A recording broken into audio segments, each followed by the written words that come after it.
ou d'une autre. En outre, Elon affirme que des êtres extraterrestres sont responsables de la construction des pyramides, malgré le fait qu'il n'y a jamais eu de preuves suffisantes pour suggérer que des êtres extraterrestres ont visité notre planète, et encore moins construit des structures massives en pierre sans raison apparente. C'est une pensée intéressante que d'envisager la possibilité d'une vie extraterrestre. Si certains pensent que les cultures anciennes, comme les Égyptiens, ont bénéficié de l'aide d'extraterrestres pour construire les pyramides, cette théorie a été largement réfutée par les universitaires pharaon qui a unifié le pays. Les pyramides ont ajouté à la beauté du paysage égyptien. Il y a 104 pyramides avec des superstructures et 54 pyramides avec des sous-structures. Et on pense qu'elles ont été construites il y a environ 4600 ans selon les données disponibles. Ces pyramides contiennent certaines des tombes les plus impressionnantes de toute l'Égypte, y compris celles de l'Ancien Empire. Leur taille, leur renommée et leur histoire diverse les rendent encore plus impressionnantes. Des personnes de tous horizons, y compris des experts, les pyramides. L'idée que le bâtiment a été construit par des extraterrestres est purement spéculative. Cependant, cela ne prouve pas de manière concluante que les extraterrestres n'ont pas été impliqués dans la construction des pyramides. Il est plus probable qu'Elon se soit senti poussé par l'impulsion du moment à s'exprimer verbalement, une fois de plus. En ce qui concerne le débat sur l'existence ou non des extraterrestres, Elon vient de faire monter la tension en faisant monter les enchères. Même s'il n'y a jamais eu de preuve physique de l'existence des extraterrestres, il est fermement convaincu qu'ils sont là, à nous surveiller d'une manière. Personne n'a jamais fait ce que Allah subhanahu wa ta'ala m'a donné et sans aucun doute le résultat de ma supériorité par rapport aux autres anges. Allah subhanahu wa ta'ala savait ce qu'il y a dans le corps de Azazil. Allah connaissait son arrogance, mais aucun des anges ne savait que Azazil cachait, sauf Allah subhanahu wa ta'ala.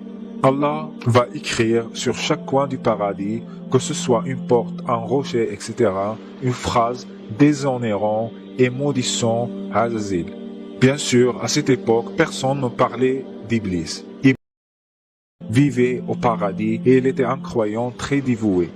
Il est même devenu l'un des croyants les plus honorables, honoré par Allah subhanahu wa ta'ala.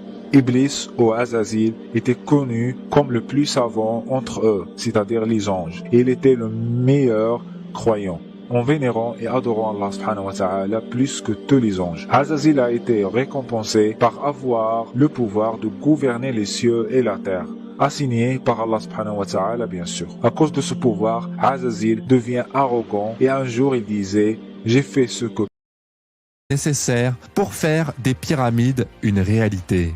Et comment ont-ils réussi à construire des structures aussi massives en si peu de temps?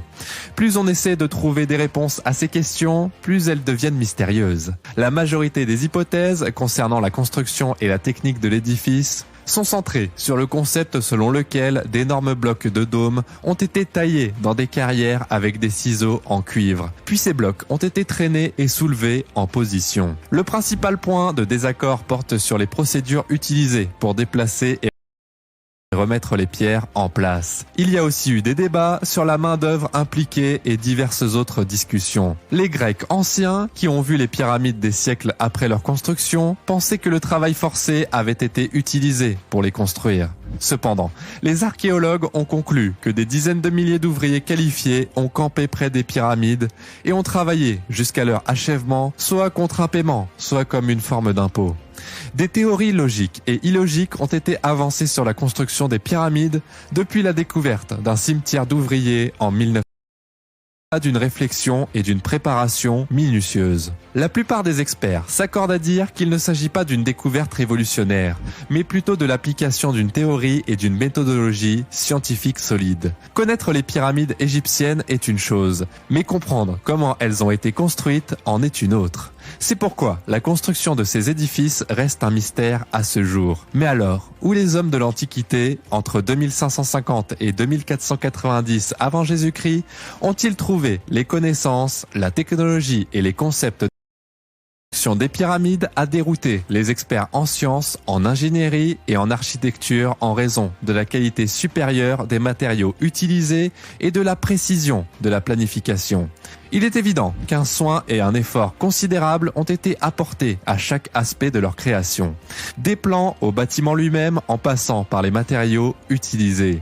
Les pyramides ont été construites avec des pierres qui ressemblaient à du granit et le passage de l'eau était bloqué par ces pierres, ce qui prolongeait leur durée de vie. Ces structures sont le résultat renommés se sont rendus en Égypte pour voir ces structures de leurs propres yeux. La chose la plus étonnante à propos des pyramides égyptiennes est qu'elles sont restées droites pendant plus de 4000 ans. Et c'est vraiment une merveille à contempler.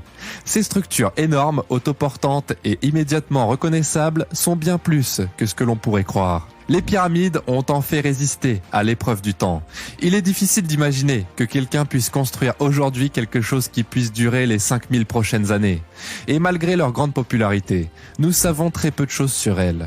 La construction classique. En revanche, l'idée que des extraterrestres aient pu entrer en contact avec des humains dans le passé est une explication plus plausible. Il faut également tenir compte du fait que les Égyptiens de l'Antiquité ne disposaient peut-être pas du même niveau de technologie que nous avons aujourd'hui, et que recréer les pyramides avec notre technologie actuelle reste un défi pour nous.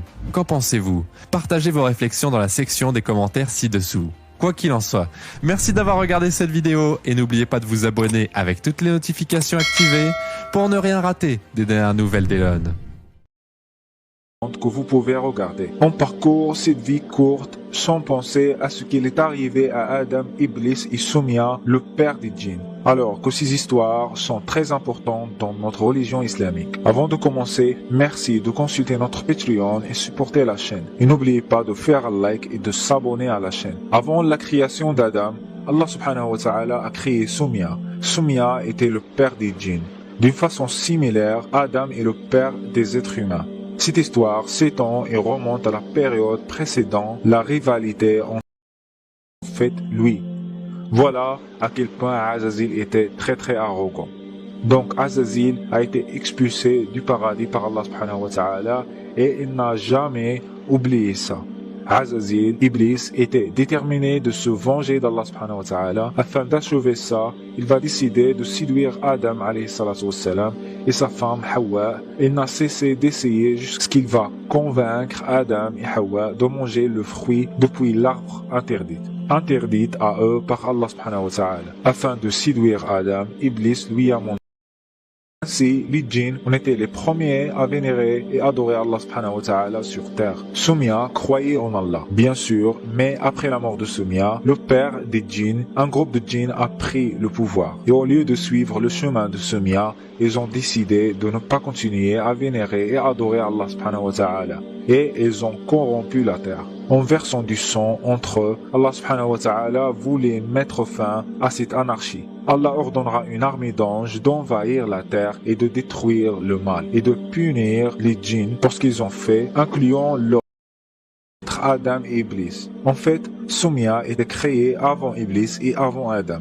Allah subhanahu wa ta'ala a dit à Soumia: que souhaitez-vous? Soumia a dit: je souhaite que nous puissions vous voir et de ne pas être vus. Allah subhanahu wa ta'ala lui a accordé ce souhait et c'est exactement pour cela que nous ne pouvons pas voir les djinns tandis que les djinns peuvent nous voir. Il a aussi souhaité que le vieil homme parmi eux, c'est-à-dire les djinns, devient un jeune homme. Alors Allah subhanahu wa ta'ala va accorder ce souhait à Soumia et il va autoriser Soumia à vivre sur terre.